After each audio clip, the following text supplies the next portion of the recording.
সকলকে স্বাগত। আমাদের আজকের গল্প শ্রী খগেন্দ্রনাথ মিত্রের লেখা প্রতিদান। একটা ছোট নদী আর তার তীরে আম্রকুঞ্জে ঘেরা একখানি ছোট গ্রাম। নদীর ওপারে বিস্তৃত শস্যক্ষেত্রে বাতাস সোনার ঢেউ তুলিয়া বহে। নদীতে পাল তুলিয়া ছোট ছোট নৌকা আপন মনে চলিয়া যায়।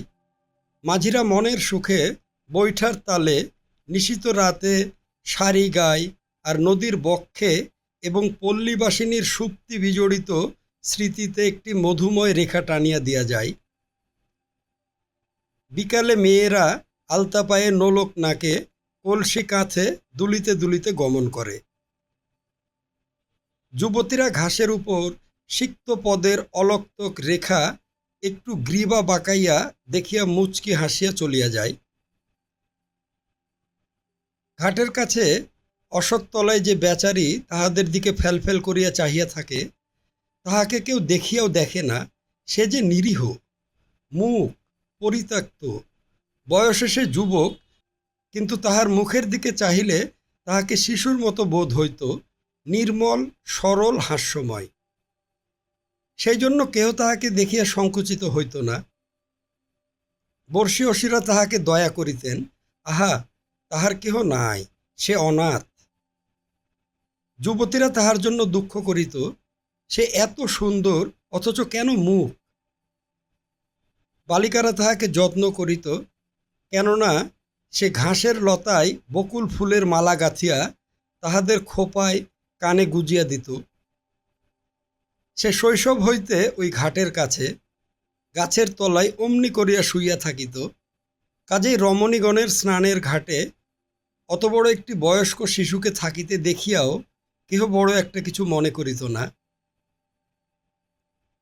গৃহকর্ম ব্যাপৃতা কুলবধূ সাজের বেলায় যখন একলা ঘাটে আসিতে বাধ্য হইতেন, তখন ভাবিতেন সেখানে পুণ্য আছে। স্নানান্তে যখন তীরে উঠিয়া দেখিতেন বিলম্ব হইয়া গিয়াছে, অন্ধকার পথ, তখন পুণ্যর দিকে চাহিলে সে বুঝিত যে তাহাকে সঙ্গে যাইতে হইবে। গৃহ পর্যন্ত পৌঁছিয়া দিয়া আসা তাহার কার্য ছিল।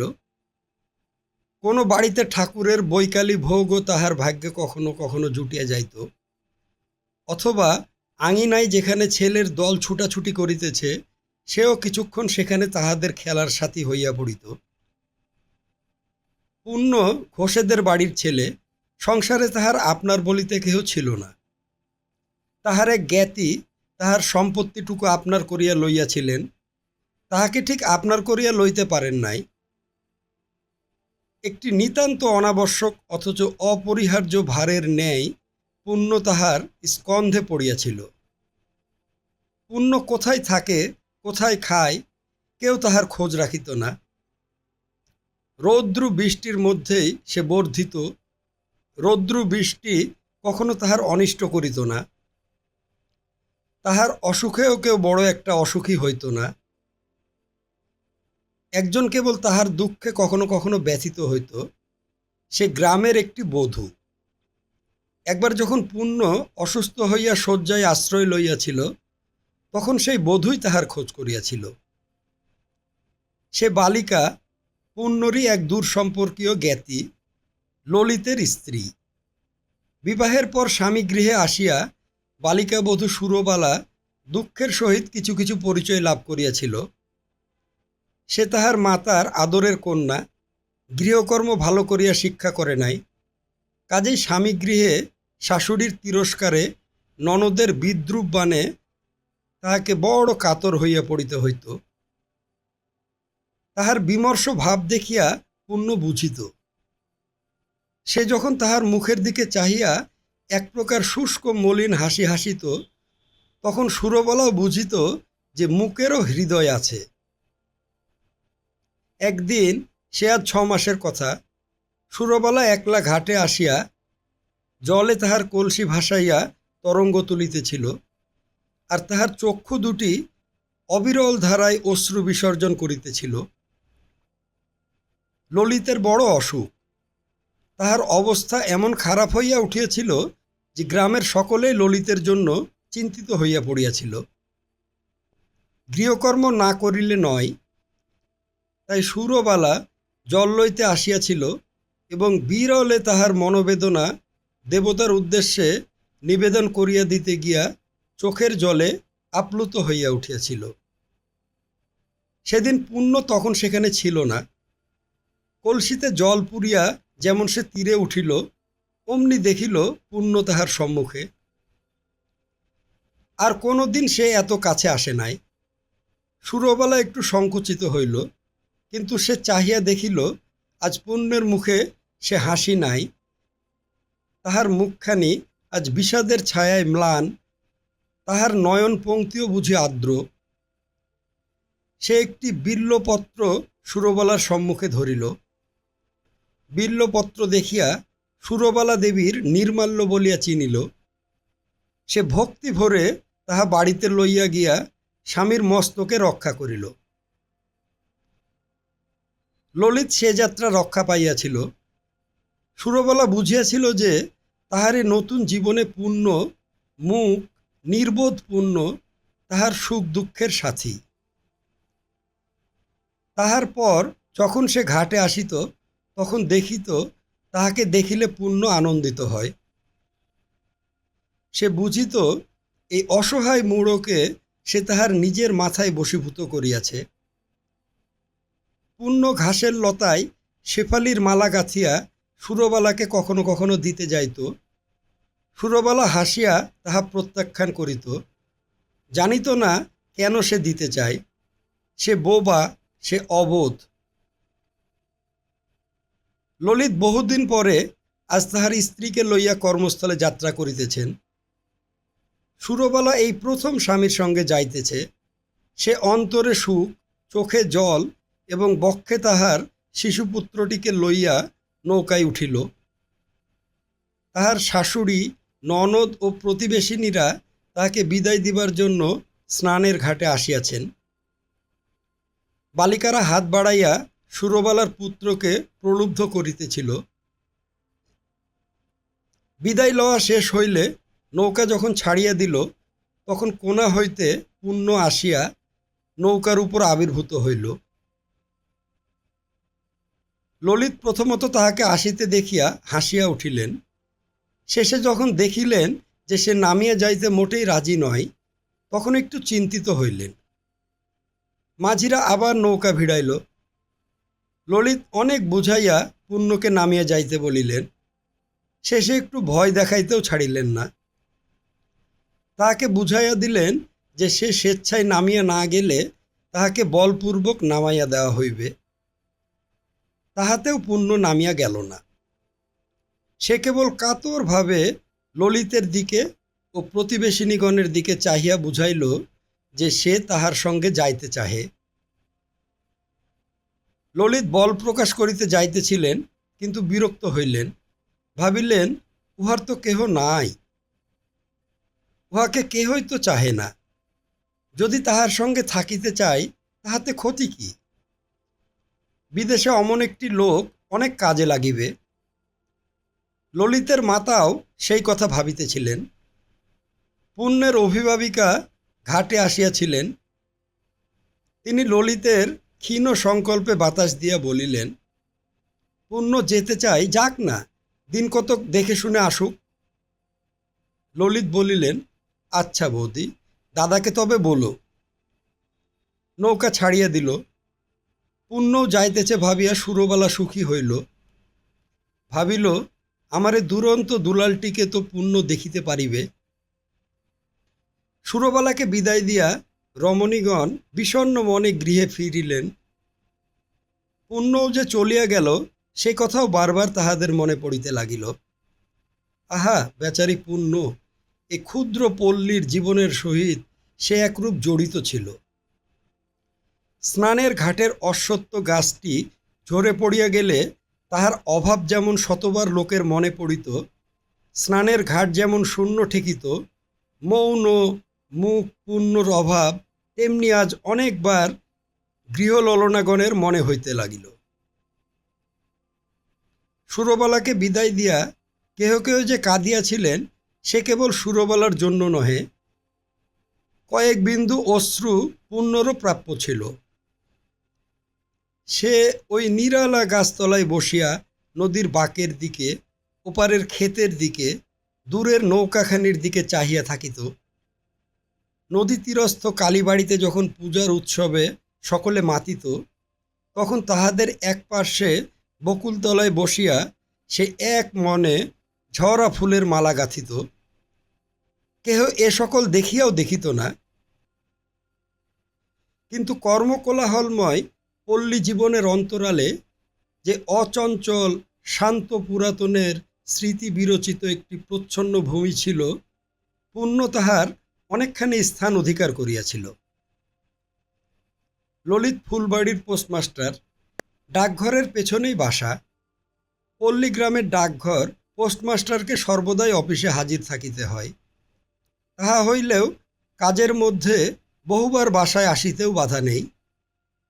দ্বীপ্রহরে নিদ্রারও ব্যাঘাত হয় না, এবং সন্ধ্যার পরে ডাক রওনা হইয়া গেলে আপিস ঘরে আসিবারও প্রয়োজন থাকে না। আবার যখন লোক সমাগমের সম্ভাবনা বড় থাকে না, তখন সে সরকারি ডাকঘর ললিতবাবুর বেসরকারি অন্দরেও পরিণত হয়।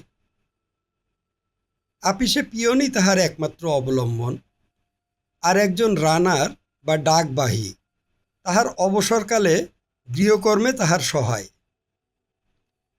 সুরবালা গৃহস্থালির কাজ দেখে, রন্ধন করে এবং অবশিষ্ট সময় স্বামীর সঙ্গে, ছেলের সঙ্গে হাসিয়া খেলিয়া কাটাইয়া দেয়।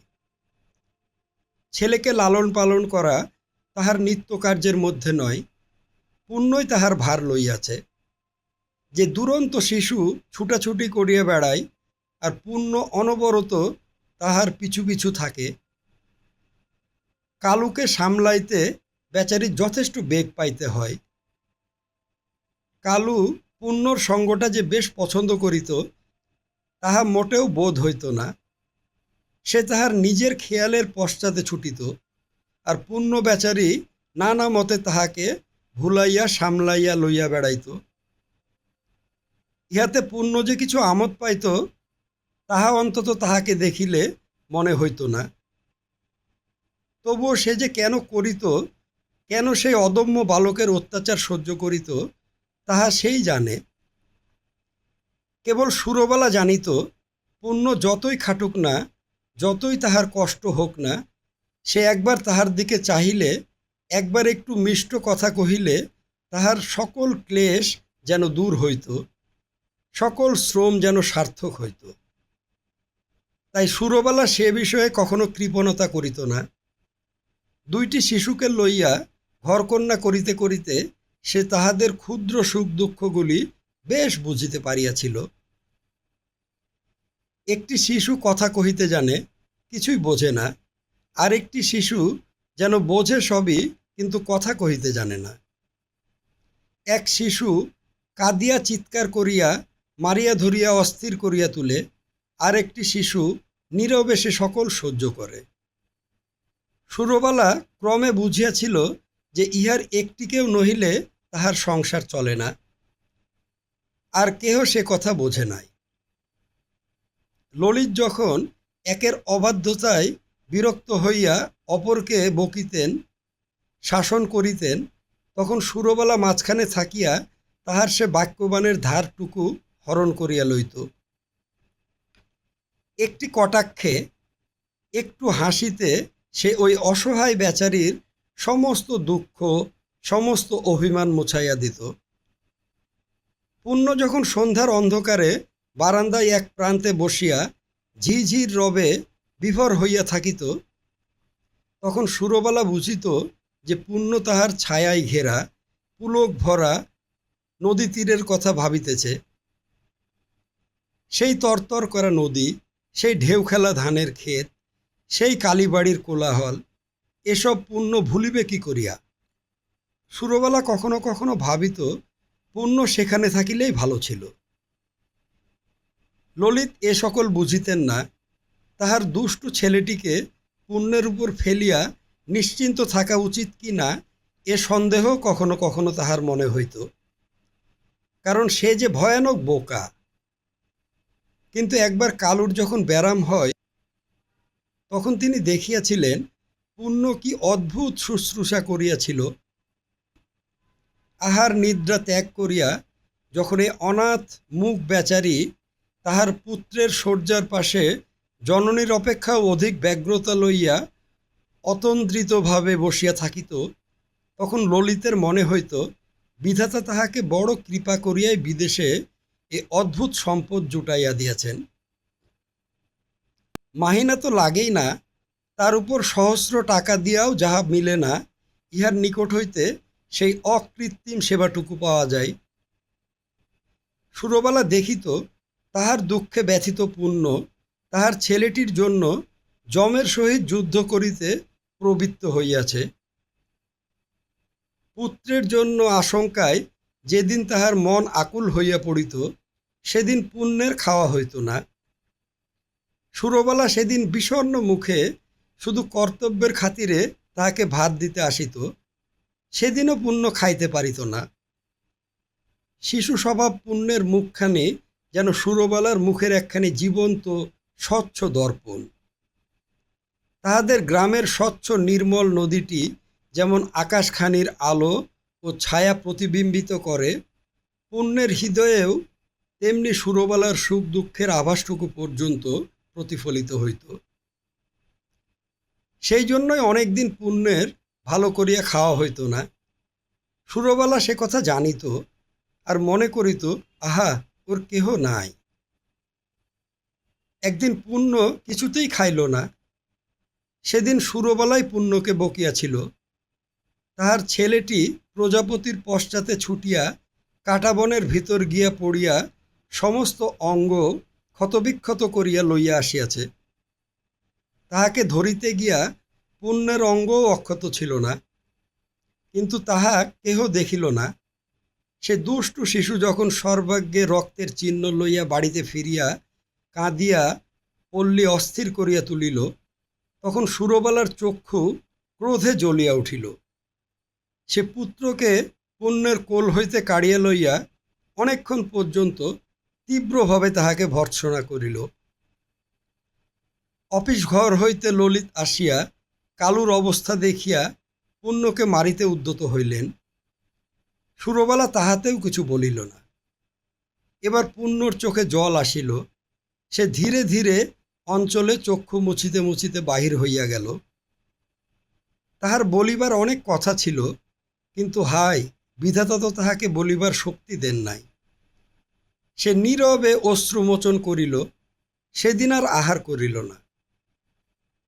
ক্রোধ শান্ত হইলে সুরবালা বুঝিয়াছিল যে কালুরই দোষ, পুণ্যের কোনো দোষ নাই। দুঃখের বেগ উপশমিত হইলে বোধহয় পুণ্য বুঝিয়াছিল যে যেখানে সুরবালার পতি ও পুত্র, তাহার নিকটেও তাহার নিজের এতটুকু স্থান নেই। মুক্ত আকাশের পাখিকে ধরিয়া খাঁচায় পুরিলে যেমন সে সময়ে সময়ে অতি নিষ্ঠুরভাবে তাহার বন্ধন দশা উপলব্ধি করে, পুণ্যও কিছুদিন পরে বিদেশের কঠোরতা তেমনি নির্মমভাবে অনুভব করিতে লাগিল।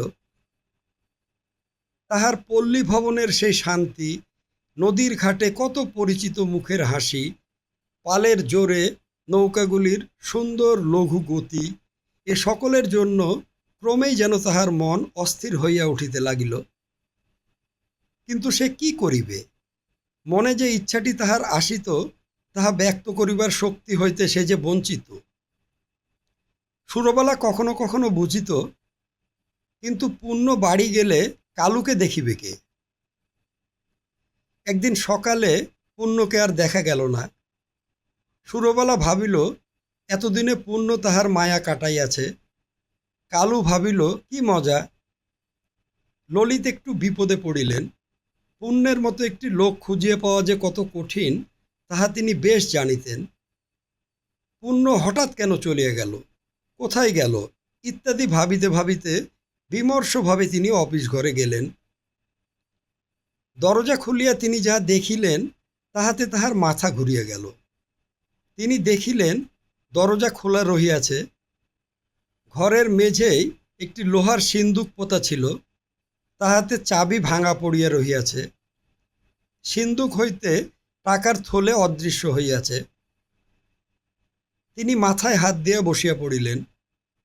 বাহিরের ঘরে অস্ফুট চিৎকার শুনিয়া সুরবালা ছুটিয়া আসিল এবং দরজার পাশে দাঁড়াইয়া সমস্ত দেখিল। সুরবালাকে দেখিয়া ললিত বলিলেন, দেখছ, তোমাদের জন্য শেষে হাতে দড়ি পড়ল। সুরবালা প্রথমে ইহার অর্থ বুঝিতে পারিল না। ললিত বলিলেন, এ সেই হতভাগারই কাজ। তোমাদের সুবিধা হবে বলে বেটাকে সঙ্গে নিয়ে এলাম। হতভাগার তিন কুলে কেউ নেই, আমি সঙ্গে এনে এতদিন খাইয়ে পরিয়ে মানুষ করলাম, বেটা শেষে কিনা আমারই সর্বনাশ করলে। সুরবালা মৃদু স্বরে বলিল, দরজা ভেঙে সে কি করে ঘরে ঢুকবে? ললিত বলিলেন, ওহ, তার গায়ে ভয়ানক জোর। আমি ওর চেহারা দেখে আগেই বুঝেছিলাম ও যা হবে। এতদিন কোন কালে বিদায় করে দিতাম, তা তোমার জন্য কিছুতেই পেরে উঠলাম না। সুরবালা বলিতে যাইতেছিল যে সে তো কখনো তাহাকে বিদায় করিতে মানা করে নাই, কিন্তু ভাবিল যে প্রতিবাদের এ সময় নহে। স্বামীর উপস্থিত বিপদ এবং পুণ্যই যে এই সর্বনাশ করিয়াছে, এই চিন্তা তাহাকে অত্যন্ত পীড়া দিতেছিল। সে জিজ্ঞাসা করিল, রানার কাল কোথায় ছিল? রানার রাত্রে ডাকঘরের বারান্দায় শুইয়া থাকিত। রানার বারান্দায় যেমন শয় তেমনি শুয়েছিল, আর যেমন শেষ রাত্রে উঠে ডাক আনতে গেছে, আর অমনি বেটা দরজাটি না ভেঙে কাজ শেষ করে চলে গেছে। বৃথা বাক্য ব্যয়ে কালক্ষেপণ না করিয়া ললিত থানায় খবর দিতে গেলেন। সুরবালা ভাবিতে লাগিল, পুণ্য চলিয়া গিয়াছে, সেজন্য তাহার তত দুঃখ ছিল না। সে এমনভাবে দুর্নামের ডালি মাথায় করিয়া চলিয়া গেল কেন? নিয়মিত সময়ে রানার আসিল, পিয়ন আসিল, কিন্তু পুণ্য আর ফিরিয়া আসিল না। ডাকঘরের চুরির বার্তা শুনিয়া বাজারের দোকানিরা, গ্রামের অধিবাসীরা অনেকে দেখিতে আসিল। সকলে শুনিল মাস্টারবাবুর যে একটি বৌবা জ্ঞাতি দেশ থেকে সঙ্গে আসিয়াছিল, সেই এ কার্য করিয়া গিয়াছে। দু একজন রমণী আসিয়া সুরবালাকে প্রশ্ন করিয়া বিব্রত করিয়া তুলিল, কিন্তু সে বেচারি কি উত্তর দিবে? পুণ্যকে তো সে ভালো করিয়াই জানে। স্বপ্নেও তো সে কখনো ভাবে নাই যে পুণ্য এমন কাজ করিতে পারে। তাহার মনে পড়িল অনেক দিনের কথা, ললিতের সেই অসুখ, সেই নদীর ঘাট, সেই মায়ের নিষ্মাল্য। সেই নিষ্মাল্যই তো সেবার ললিতের জীবন রক্ষা করিয়াছিল। পুণ্য কি শেষে এমন খারাপ হইয়া গেল? এমনি ভাবনায় দিন কাটিয়া গেল। সে রজনীতে তাহাদের কাহারও ভালো ঘুম হইল না। ললিত ভাবিতেছিলেন, তাহার চাকরি তো যাইবেই, 500 টাকার দায়ী হইতে হইবে, উপরন্তু না জেল হয়। সুরবালা কেবল ভাবিতেছিল পুণ্যের জন্য। সে কেন চলিয়া গেল? যদি যাইবেই, তবে সুনাম রাখিয়া যাইতে পারিল না কেন? তাহার সুখ দুঃখের এমন সাথী তো আর কেহ ছিল না। খোকার অসুখের সময়ে পুণ্য প্রাণ দিয়া শুশ্রূষা করিয়াছিল, সেই পুণ্য এমন করিবে? আঙিনার কোলাহলে তাহাদের সে রজনী প্রভাত হইল। ললিত ব্যস্তভাবে বাহিরে আসিলেন। দেখিলেন পুণ্যকে লইয়া 2 জন চৌকিদার এবং কতকগুলি চাষা ডাকঘরের বাহিরে উল্লসিতভাবে কোলাহল করিতেছে। মাস্টারবাবুকে দেখিয়া সকলে উৎফুল্ল হইয়া উঠিল। পুণ্য নিমেষের জন্য সে উল্লাসে যোগদান করিল, কিন্তু তাহার নয়নে যেন একটা সংকোচের ভাব ছিল। পুণ্য চৌকিদারগণের হস্ত সবলে ছাড়াইয়া ললিতের নিকট ছুটিয়া আসিল। ললিত ত্রস্তভাবে ঘরের মধ্যে গেলেন। চৌকিদারেরা পুনরায় পুণ্যের হস্ত গ্রহণ করিতে চেষ্টা করিল, কিন্তু তাহা করিবার পূর্বেই সে টাকার থলেটি ললিতের দিকে ফেলিয়া দিল। ললিত ক্ষিপ্র হস্তে থলিটি লইলেন এবং দেখিলেন যে তাহার চাবি ও সিলমোহর ঠিক আছে। তোমরা ওকে থানায় নিয়ে যাও, আমি টাকার থলে নিয়ে আসছি, বলিয়া ললিত বাটির ভিতরে আসিলেন। সুরবালা দরজার পাশে দাঁড়াইয়া সমস্ত দেখিয়াছিল। প্রথমে পুণ্যের হাসিমুখ দেখিয়া তাহার হৃদয় উল্লাসে নৃত্য করিয়া উঠিয়াছিল। সে বুঝিয়াছিল পূর্ণ নির্দোষ। পরে ললিতের কঠোরতায় একটা বিষণ্ণভাবে যখন অপরাহ্নের মেঘের মতো পূর্ণের মুখখানি ছায়া ফেলিতে লাগিল, তখন সে দুঃখে ও ভাবনায় অস্থির হইয়া উঠিল। ললিত বাড়ির ভিতর আসিলে সুরবালা ব্যাকুলভাবে জিজ্ঞাসা করিল, ওকে থানায় নিয়ে যেতে বললে কেন, বলো না। ললিত রুক্ষভাবে বলিল, হাতে হাতকড়ি লাগিয়ে চালান দেবার জন্যে। সুরবালার কান্না পাইতেছিল, কিন্তু সে ক্রন্দন চাপিয়া বলিল, ও তো চুরি করে নাই। ললিত কঠোরভাবে তাহার দিকে চাহিয়া বলিলেন, তোমাকে কে বললে? রুদ্ধ আবেগে অভিমান ভরে সুরবালা বলিল, আমার মন বলছে। ললিত নিষ্ঠুর ব্যঙ্গের সহিত বলিলেন, বিচারের সময় সাক্ষী দিয়ে এসো তুমি। এইবার সুরবালা কাঁদিয়া ফেলিল। ললিত ধমক দিয়া বলিলেন, ও কি, তুমি অমন করে কাঁদছ কেন? কাঁদবার কি হয়েছে? চোর ধরা পড়েছে, বিচার হবে। দোষী হয় শাস্তি হবে, নির্দোষ হয় খালাস পাবে। সুরবালা সামলাইয়া লইয়া বলিল, ওর কি বিচার হবে? ও যে নির্দোষ সে কথাও তো বলতে পারবে না, প্রমাণ করতে পারবে না। দোহাই তোমার, পুণ্যকে থানায় দিও না, ও মরে যাবে। তোমার যে ভারী দয়া দেখতে পাচ্ছি। এই বলিয়া ললিত স্কন্ধে একখানি চাদর ফেলিয়া ভাবিতে ভাবিতে বাহিরে আসিলেন। পূর্ণ নির্দোষ হইলেও যে তাহা প্রমাণ করিবার উপায় নাই, এ কথা আগে তাহার মনে আসে নাই। কিন্তু এখন তো বাঁচার কোনো হাত নাই। থানায় যখন খবর দেওয়া হইয়াছে এবং ওই ব্যক্তি যখন মালসহ গ্রেপ্তার হইয়াছে, তখন তিনি আর কি করিতে পারেন? মাল যে ব্যক্তির নিকট পাওয়া গিয়াছে সে ব্যক্তি দোষী নহে, অন্য এক ব্যক্তি দোষী, এ কথা বলা শুধু স্ত্রীলোকেরই সাজে। তিনি বাহিরে গিয়া দেখিলেন সকলে তাহার জন্য অপেক্ষা করিতেছে। পূর্ণ ঘাসের উপর বসিয়া পড়িয়াছে। সে জাগরণে ক্ষুধায় ক্লিষ্ট অবসন্ন হইয়া পড়িয়াছিল। তাহার উপর তাহার পায়ের উপরে এক স্থান দিয়া খুব রক্ত পড়িতেছিল। ললিত সেখানে যাইবা মাত্র সে ইঙ্গিত করিয়া কাতরভাবে একবার তাহার সে ক্ষত স্থান দেখাইয়া দিল। ললিত দেখিলেন তাহার গায়ের উপরে অনেকখানি কাটিয়া গিয়াছে, কোনো তীক্ষ্ণ অস্ত্রে কাটিয়া গিয়াছে বলিয়া বোধ হইল। পূর্ণ অব্যক্ত স্বরে কত কি কহিবার চেষ্টা করিল, কিন্তু ললিত কিছুই বুঝিতে পারিলেন না। তিনি শুধু ভ্রু কুঞ্চিত করিলেন। কিন্তু আর একজন সেই ক্ষত ও রক্ত দেখিয়াছিল, বুঝিয়াছিল। সুরবালা বুঝিয়াছিল যে চোরের অনুসরণ করিতে গিয়া সে আঘাত পাইয়া আসিয়াছে। সে বুঝিয়াছিল কাহার জন্য সে নিজের জীবনের মায়া তুচ্ছ করিয়া চোরের পশ্চাতে গিয়াছিল। একদিন পূর্ণ তাহার স্বামীর জীবন রক্ষা করিয়া দিয়েছিল, আর আজ সে তাহার মান সম্ভ্রম ও চাকরি রক্ষা করিয়া দিল। অবিরল ধারায় তাহার অশ্রু প্রবাহিত হইল। পূর্ণর চক্ষু দুটি কেবল সেই চক্ষু দুটির অনুসন্ধান করিতেছিল। একবার নিমেষের জন্য তাহার স্বাদ পুরিয়াছিল। সে যখন দেখিল যে সে চক্ষু দুটি করুণায় আর্দ্র, যখন দেখিল সে চক্ষুতে সন্দেহ নাই, তিরস্কার নাই, তখন সে থানায় যাইতে আপত্তি করিল না।